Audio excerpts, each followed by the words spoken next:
I've already taken the still photos of the car, so I did the walk around, took the pictures, looked at the tires, rims, and checked for any blemishes as well. This portion here, I always like to get on video as far as doing the paint meter readings.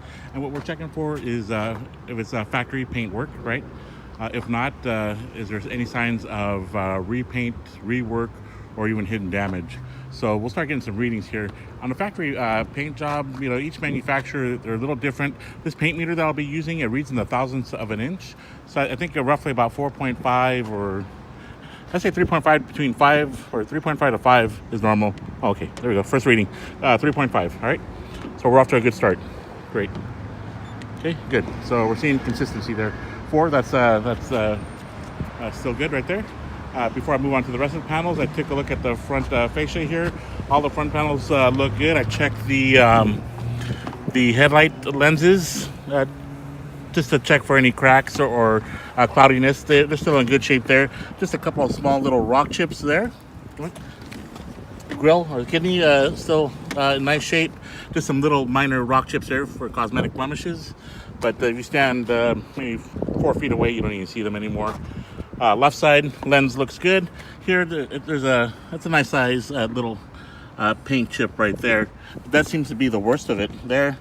And I always like to give it a nice little tap, make sure everything's all nice and secure. Okay, continue on with the hood readings. 3.5, 3.5, 4 left fender, 4, 3.5, 3.3. Those are great readings. Looking at the left front tire, looks like it's got the Eagle, right? And Goodyear Eagles. I don't see any curb rash. And I still have to review the video myself. The rotor looks in good shape, and then I always like to get a shot of the rotor. Right. And then while I'm here, I'd like to get a little side view of the panels. And what I'm checking for are dents, dings, or any type of waviness. Right. Looks pretty straight. Right. Looking at the glass, don't see any major rock chips, cracks, or delamination. This looks like the seal here is just a little weathered from the sun exposure. While I'm here, I always like to get a nice shot of the dash. Looks like it's got the heads-up display there, so I'll make sure that turns on. Oh, seal down here. I didn't see that on the first pass, and that's why I like to do 2 or 3 passes, because if I don't see it on the first time, second time, if not third. So there's some cracking there. Dash looks like it's in good shape. Don't see any cracks. I've already got a still photo of the public VIN ID. Right. Outside mirror, good shape, nice and secure. Let's get some door readings. 3.5, 3.5, 3.5. So that's fantastic.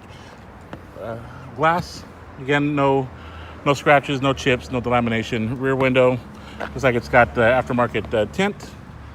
Okay, and let's get some readings. 3.5, 3.5, 3.5. So those are great readings. And then the quarter panel, 3.5, 3.5, 4. Okay, so this panel hood is all straight.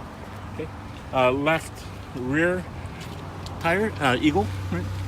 Rims look like they're in good shape. Right, it's got the run flats. Okay. And let's see here. Let's dial in a little bit here. Rotor looks like it's in good shape. Oh, it's got the star marking as well. So that means these tires were purchased at the BMW dealership, and these are specifically engineered for BMW. All right, looking at the panels we'll work our way top to bottom. And I can't see what I'm filming right now because of the glare, but hopefully I get the right angles. And moving on. Looking at the rear bumper, always like give them a nice little tap. Just a little blemish right there. Looks like it's been touched up. Nice and secure. Lenses, I don't see no cracks. Good. Let's get some meter readings. 4, 3.5. Rear window looks good. You can just see some bubbling from the aftermarket tint. Okay. And by the way, the paint is smooth to the touch, and it's got a nice paint luster to it. Also, I'd like to give you a shot of the roof. I like to get some readings up here too. I want to make sure nobody's been jumping up and down on it and then fixed it, right? So solid readings, good readings. 3.53. The glass, sunroof glass to the panel, nice and flush. Seal looks good. Glass is in good shape. And I always take a peek here at the gas filler area. Pigtails is still on there. I actually pull the cap and just smell the fuel real quick. It still smells fresh, or at least not rotted. I always get a clean shot of the body panels that I'll review later. That's 3.5, 4, 3, 3, 3.5, 3.5, 3.5. So these are fantastic readings. Fender. So it looks like we're going to go all the way here, and I'm going to say, go out on the limb and say this is all factory paintwork, no signs of repaint. Right? And then, oh, let me get the left or right front wheel. Okay, just a little bit of curb rash right there. And rotor looks good, and let's get a shot of the brake pad. Then I'm going to go ahead and move on to the engine bay area. And so far so good. This is going to be my second time starting the engine. Just want you to experience what I'm experiencing as well. So here we go. What we need to see is we need to see all the lights come on as far as the fault lights, right? Like the engine, the airbag, brake. We need to see all that's working, and it should cycle off if there's no issues. So here we go. So there's the lights. Let me try that again. Typically, I see lights come on first. Okay, there we go. So everything's lighting up. ABS, I saw the check engine light, brake, all the fault lights came on, and now they cleared off. Out mileage is 59,911, and I noticed that the battery discharge light was on, so probably from the vehicle sitting for a period of time. And then these lights, fault lights that we see open now, is because I've got the hood open and the left door. All right, so we're gonna walk back to the back of the vehicle. Right, and what I like to look at is make sure that there's no smoke coming out, right? If it's black, blue, gray, or white, that all means something, but if I don't see any smoke, that means there's nothing to diagnose, so that's good.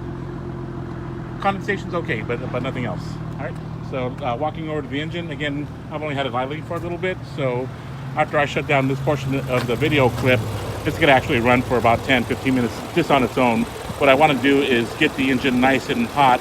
That way it heat soaks the suspension, so that way when I go on a road test, if there's any looseness, I'll feel it then, right, as opposed to when it's cold. Looking at the engine bay, looks pretty straightforward. We've got the aftermarket intake system going here. I've already removed the engine cover here just because I like to check the wiring, any hoses or any oil leaks coming from the valve cover gasket area is where we typically see it, and I think we had a conversation about that. Looks pretty good. Also got a still photo of the engine belt when the engine was not running, right? Everything looks pretty clean here. I always like to look at the front. I won't get it on the camera, but I'm checking the front, supports for any front impact damage. I've already checked the fluid for the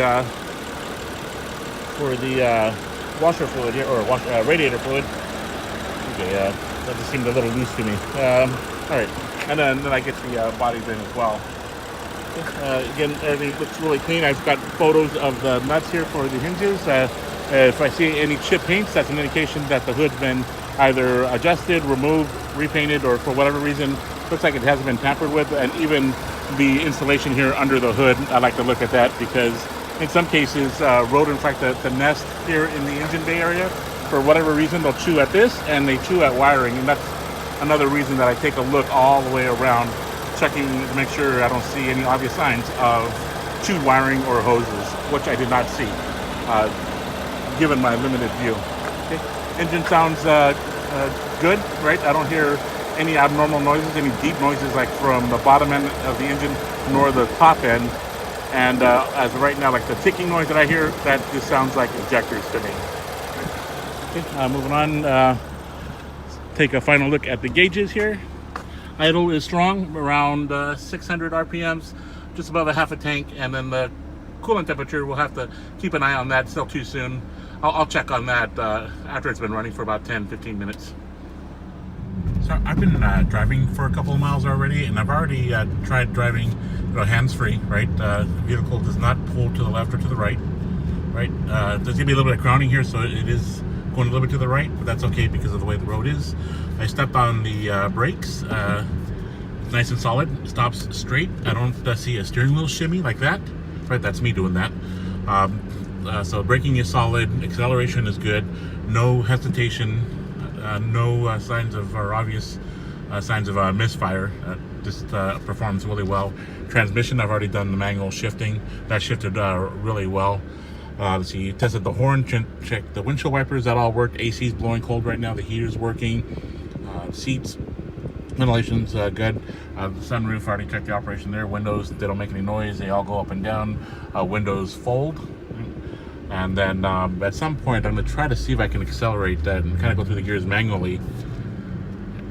But I have to wait for these cars to clear. I might just pull over and create an opening for myself after this next light. I don't have much of a runway, but here we go. So here we go out of first, second, third, fourth, and that's all I can do. I didn't mention earlier, but I checked the cruise control. That works. Parking brake works, and I'm gonna be pulling into the dealership here in the next couple feet here. And the one thing I do notice at idle, you can feel a little bit of a rumble.